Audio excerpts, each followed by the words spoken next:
Bonjour tout le monde et bienvenue dans la nouvelle vidéo sur la montée de version de SquashTM. Donc durant cette vidéo, je vais vous expliquer comment vous pouvez mettre à jour votre version de SquashTM. Normalement, si vous avez vu les anciennes vidéos, moi j'ai fait exprès de ne pas installer la dernière version de Squash pour après la mettre à jour avec la dernière version. Donc la mise à jour de la version de Squash, en général, donc, consiste à faire quoi? C'est de télécharger la nouvelle version de Squash TM. Et le téléchargement de Squash se fait généralement sur le site officiel du Squash TM. Vous aurez donc les différentes versions ici, donc dans Squash, repo, Squash test.org distribution. Donc là, vous pouvez avoir toutes les versions et généralement sur le site donc officiel toujours vous aurez la dernière version. Et donc à part ça, vous devez aussi mettre à jour le modèle physique de données afin de monter en version. Donc sur SquashTM, si donc vous utilisez surtout une base de données MySQL ou PostgreSQL, le modèle de données il est défini, donc il est là en fait vous pouvez voir le modèle de données physique. Il est décrit en UML et il faut le mettre à jour pour monter en version. Et aussi donc vous devez mettre votre fichier de configuration. C'est-à-dire que si par exemple dans mon cas je dispose actuellement, donc j'utilise la version 1.22.1 et donc moi je veux monter en version sur la version 2.0, ce qu'il faut le faire déjà. Donc si vous avez déjà travaillé sur cette version là, il faut enregistrer, il faut faire un dump de votre base de données à part. Bon, moi je vais pas le faire parce que j'ai pas encore donc j'ai pas fait j'ai pas de données voilà donc sur mon cas, mais vous pouvez faire le dump et vous pouvez voir comment sur internet c'est très simple comment faire un dump de votre base de données MySQL. Ben, c'est pas très compliqué et par la suite quand vous faites ça, donc vous pouvez donc basculer sur cette version et tout d'abord il faut mettre à jour vos fichiers de config, c'est-à-dire que vous devez donc mettre le fichier de configuration qui est là, startup ici, pour mettre la base de données, le port, etc. Et après donc vous devez exécuter le script de mise à jour de MySQL, le dernier script, et après vous lancez et après vous exécutez le script de dump et après vous lancez votre Squash. C'est-à-dire que vous téléchargez tout d'abord la nouvelle version de Squash. Vous faites, c'est comme si vous venez juste de télécharger donc une nouvelle version, la première fois Squash. Vous mettez à jour votre fichier de config, vous lancez donc le fichier SQL pour mettre à jour votre modèle de données et par la suite vous exécutez votre dump pour récupérer les données. Après vous exécutez Squash.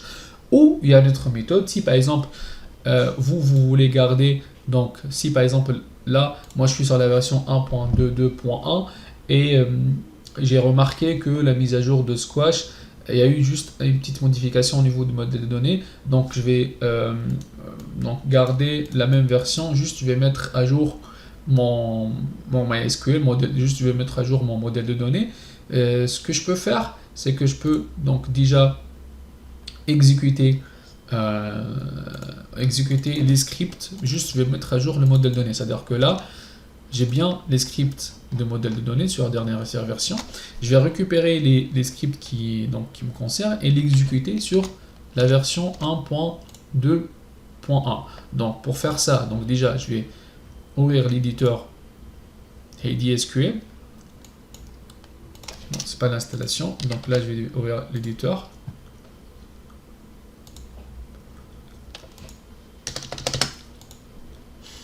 En fait, tout ça, je l'ai expliqué déjà sur les anciennes vidéos. Donc, si vous voulez donc comprendre pourquoi j'utilise cet outil-là et comment j'utilise et pour quelles raisons et tout ça, vous pouvez donc voir les vidéos précédentes pour avoir plus d'infos.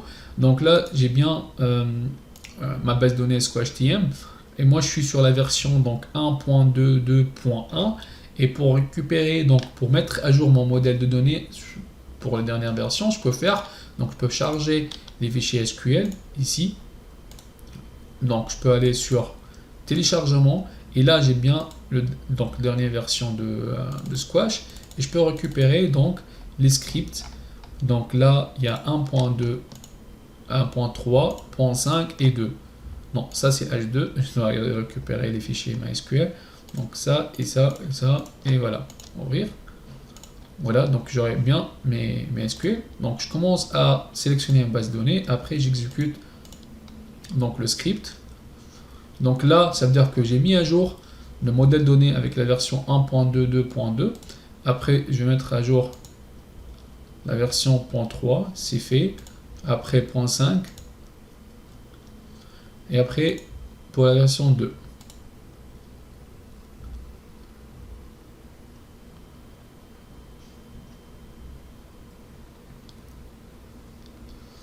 Donc ça veut dire ici, j'ai mis à jour que le modèle de données au niveau de Squash.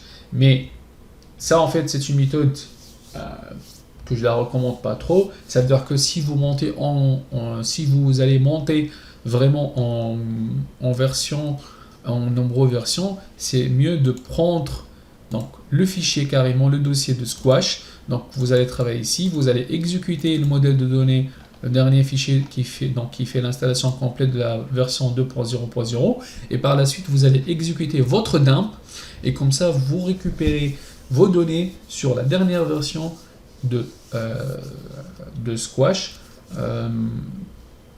tout court. Mais vous pouvez avoir un problème, c'est que lorsque vous allez récupérer votre dump sur la nouvelle version de Squash, vous pouvez avoir des problèmes. C'est qu'il faut faire déjà la mise à jour de modèle de données sur votre dump. Vous pouvez après sauvegarder votre dump à part, et après donc vous pouvez importer votre dump sur la dernière version. Donc voilà comment vous faites la mise à jour, la montée de version de Squash. C'est pas compliqué, donc c'est juste il faut bien récupérer la dernière version et exécuter le dernier script, les scripts plutôt de SQL, requête SQL, modèle de données, et bien sûr mettre à jour tous vos fichiers de configuration et de propriété. Bon, j'espère que la vidéo était claire. N'hésitez pas aussi à donc mettre un commentaire si il y a des parties où vous rencontrez des problèmes techniques sur la montée de version sur ce sujet-là. Merci pour votre attention.